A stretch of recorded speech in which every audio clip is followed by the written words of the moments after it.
Moi j'ai découvert le golfe du Valinco grâce à mon pouce. À l'âge de 16 ans, je suis parti d'ici. J'ai travaillé dans une boîte pendant une partie de l'été, et avec le peu d'argent que j'avais amassé, j'avais 16 ans, je suis parti en stop et je me suis retrouvé sur un bateau à Marseille qui allait à Ajaccio.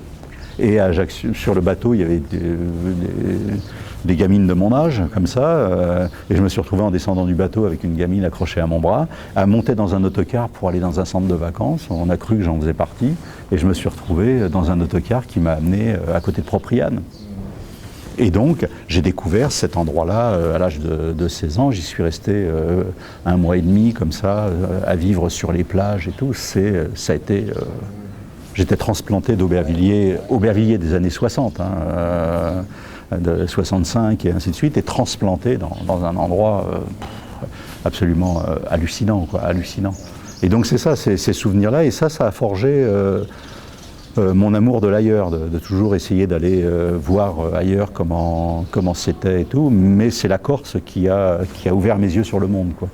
C'est une île que j'aime énormément, sur laquelle je ne vivrai jamais. Je ne pourrais pas vivre en Corse, mais si j'y vais pas pendant quelques mois, j'en ai la nostalgie. J'ai envie d'aller retrouver les paysages, d'aller dans des endroits de Corse où il suffit de marcher pendant une demi-heure, 3/4 d'heure entre même Porto Vecchio et Bonifacio, hein, ça fait 35 km. Vous marchez comme ça, vous avez l'impression que les Romains ne sont pas encore arrivés, quoi. Vous avez une impression de nouveauté, de découvrir un monde, quoi. Il y a peu d'endroits en Europe où on a ce sentiment-là, quoi. En montagne, on l'a et tout, mais bon, ça c'est plus fatigant qu'au bord des plages, hein. Mais donc c'est cette plénitude, quoi, cette osmose avec la nature, c'est vraiment impressionnant en Corse, vraiment impressionnant, quoi. Et donc ce choc-là, j'en ai vraiment besoin. Donc ça parle de ça aussi, le bouquin, quoi. Ouais. Non, ce qui s'est passé, c'est il y a 4-5 ans, j'étais tombé sur une lecture dans une revue, et je tombe sur l'histoire de 1931 de l'opération organisée par Pierre Laval, maire d'Aubervilliers. Je dis, c'est très bizarre qu'il y ait un rapport entre le maire d'Aubervilliers et Laval, fusillé pour collaboration en 1945, et la Corse. Donc j'ai gratté un petit peu, et je me suis aperçu, j'en parle à des amis corses, ils ne connaissaient pas, c'était totalement oublié. Je me suis dit, tiens, il y a un point de départ pour un roman. Il y a un point de départ entre quelqu'un aujourd'hui qui part de la région parisienne, qui vient en Corse et qui est confronté à cette histoire de 1931 d'un ministre de l'Intérieur qui a été faire une diversion dans la région d'Ajaccio. Et donc j'ai commencé à accumuler des petites données comme ça. Et puis quand je me baladais ces dernières années en Corse, j'avais toujours dans cette histoire qui commençait j'avais plein d'autres choses à raconter, j'ai écrit plein d'autres livres pendant ce temps-là, sur la commune, sur plein de choses. Et donc j'avais toujours un petit intérêt là-dessus, et je prenais des notes, je regardais, je visitais des villages en me disant, tiens, ce village-là va me servir pour plus tard, pour mon histoire corse. Et puis l'année dernière, je me suis senti prêt à plonger, je me suis dit, bon allez, j'y vais, j'avais plus de projets littéraires, j'en ai d'autres mais lointains qui sont difficiles à organiser.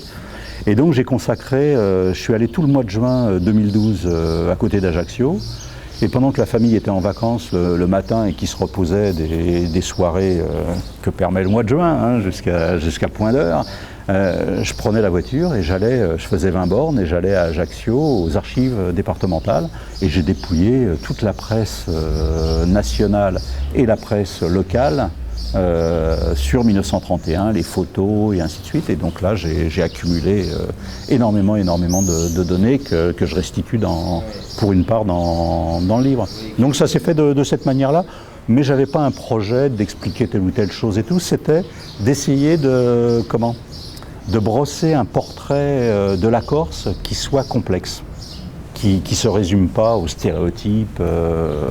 Voilà, on nous sert toujours des descriptions réflexes. Tandis que là, on voit que c'est beaucoup plus alambiqué et ainsi de suite. On arrive à comprendre un petit peu les choses, et on voit que la brutalité, c'est pas la solution. Le côté pessimiste du livre et de la destinée comme ça, on est presque dans la tragédie grecque, là, on est en Méditerranée. Hein.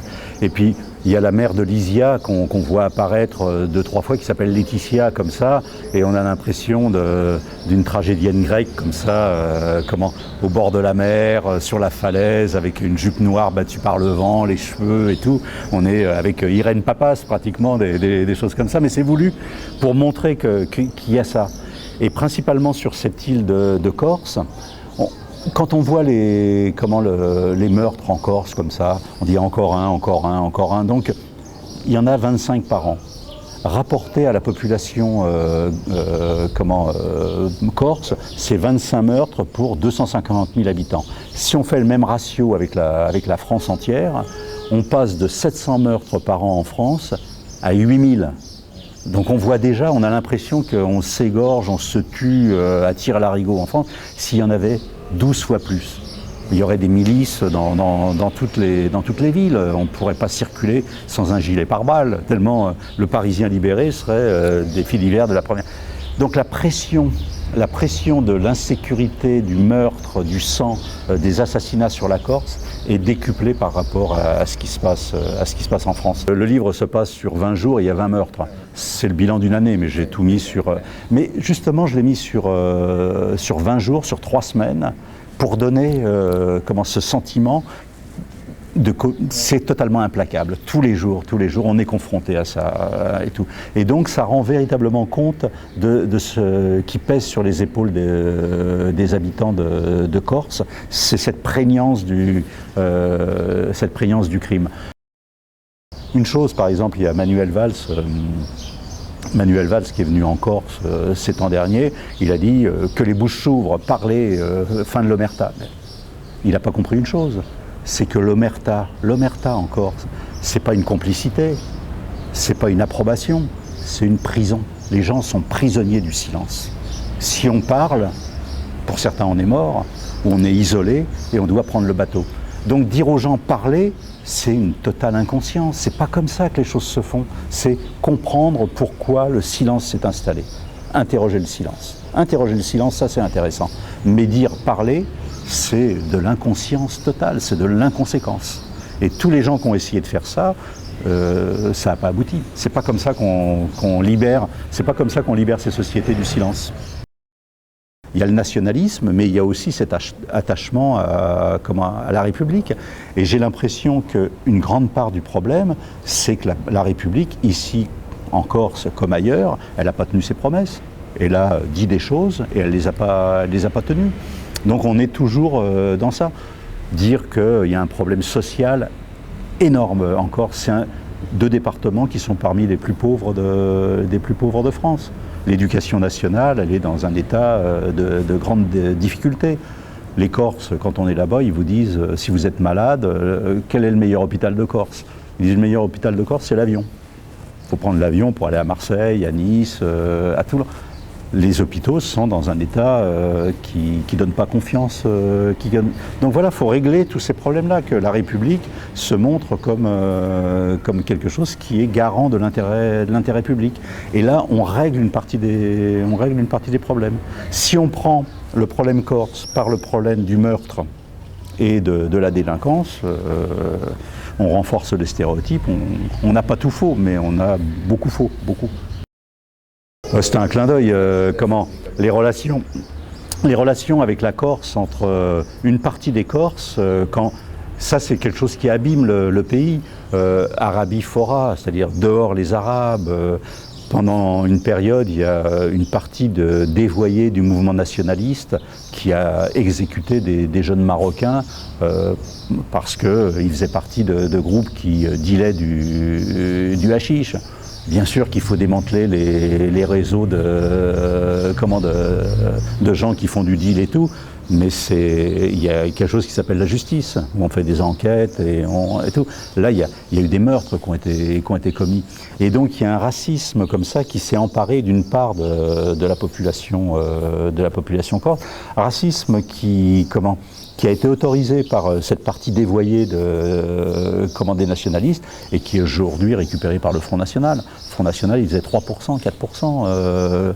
Là, aux dernières élections législatives, il monte à 15, 20% sur l'île. On a ouvert les... Il y a quelques années, Jean-Marie Le Pen ne pouvait pas atterrir à Ajaccio. Hein, il y avait des manifestations. Aujourd'hui, ils ont ouvert les portes à cette pensée raciste. Et pourtant, la Corse, c'est une partie c'est la Méditerranée. Ils sont en liaison avec la Sardaigne, bien sûr, la Sicile, la Tunisie, l'Algérie, et ainsi de suite. Ils sont au cœur de ça. Ils ne peuvent pas échapper à leur géographie méditerranéenne dans toute son ampleur. Ils font partie de ça, du Moyen-Orient, de Chypre, de la Crète et tout. Quand on va en Corse, il y a Cargèse, c'est une ville grecque, il y a des villes étrusques, il y a toute l'histoire de la Méditerranée dans cette île. Et donc, un petit peu comme ça, par provocation, j'ai mis un personnage principal qui était un jeune d'origine tunisienne et qui s'appelle Damani. Et il y a un village qui s'appelle Damani en Corse. Hein, donc, il pourrait réfléchir à d'où vient ce nom de village. Non, moi j'ai une sorte d'optimisme personnel. Je vis ma vie comme ça, le sourire aux lèvres, malgré les aléas. Hein. Ça tangue toujours. Surtout quand on a dépassé la soixantaine, là, ça tangue encore un petit peu plus et tout autour de vous devient plus fragile. Non, j'ai vraiment j'ai confiance, moi, en la manière de la jeunesse de prendre en main son destin. Tout autour de moi, je vois vraiment des gens qui cherchent des solutions, qui sont en recherche de compréhension. Donc je pense vraiment que on est dans un monde où, depuis 50 ans, l'homme a entre les mains la possibilité de faire disparaître la planète, de faire disparaître la vie. Donc cette conscience-là, j'ai l'impression qu'elle pénètre peu à peu les esprits. Je pensais que, quand j'étais plus jeune, que ça allait se faire rapidement, cette conscience-là d'être dépositaire non plus de la planète, mais de la survie de la planète. C'est un pas énorme qui a été fait dans les 50 dernières années. Et j'ai vraiment l'impression qu'on a été au bord du précipice plusieurs fois et qu'il y a des forces vraiment très importantes dans ce monde pour être du côté de la préservation de la vie sur la planète. Et j'ai l'impression que c'est par là que les choses se feront, quoi. Donc c'est de l'optimisme, mais de l'optimisme dans un monde fragile.